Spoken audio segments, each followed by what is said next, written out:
অন্তর্বর্তী সরকারের জারিকৃত অধ্যাদেশগুলোর ভবিষ্যৎ এখন দেশের সবচেয়ে আলোচিত সাংবিধানিক প্রশ্ন। ত্রয়োদশ জাতীয় সংসদ নির্বাচন শেষে নতুন সরকার দায়িত্ব নেওয়ার পর বিষয়টি আরও গুরুত্ব পেয়েছে।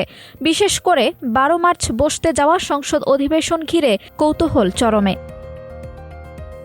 সংবিধানের 93(2) অনুচ্ছেদ অনুযায়ী সংসদ অধিবেশন না থাকলে রাষ্ট্রপতি অধ্যাদেশ জারি করতে পারেন। তবে সংসদ পুনর্গঠনের পর প্রথম বৈঠকেই তা উপস্থাপন বাধ্যতামূলক। এরপর নির্দিষ্ট সময়ের সাধারণত 30 দিনের মধ্যে অনুমোদন না পেলে অধ্যাদেশ কার্যকারিতা হারায়, অর্থাৎ সংসদে পাশ না হলে আইনি মৃত্যু অনিবার্য। সংবিধান বিশেষজ্ঞদের একাংশ বলছেন, অন্তর্বর্তী সরকারের বৈধতা মূলত ডক্ট্রিন অফ নেসেসিটি বা প্রয়োজনীয়তার নীতির উপর দাঁড়িয়ে। যেহেতু এই সরকার সংবিধানের নির্দিষ্ট কাঠামোর অধীনে গঠিত হয়নি, তাই তাদের সিদ্ধান্ত স্থায়ী রূপ পেতে হলে সংসদের রেটিফিকেশন বা ইনডেমনিটি প্রয়োজন।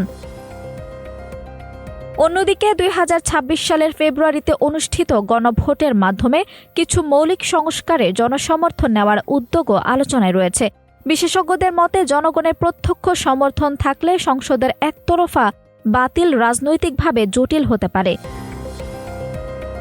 রাজনৈতিক বাস্তবতাও গুরুত্বপূর্ণ।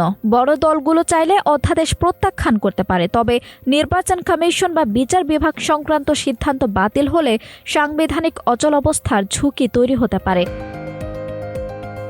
সামনে 3টি সম্ভাবনা: সংসদে পাশ হয়ে আইন হওয়া, ইনডেমনিটি আইনের মাধ্যমে বৈধতা পাওয়া, অথবা সংবিধান সংশোধনে সরাসরি অন্তর্ভুক্তি। এখন দেশবাসী 12 মার্চের সংসদ অধিবেশনের দিকে গভীর আগ্রহভাবে তাকিয়ে আছেন যে নতুন সংসদ দেশের সবচেয়ে গুরুত্বপূর্ণ এই বিষয়টিকে কিভাবে নেয় সেটি দেখার জন্য।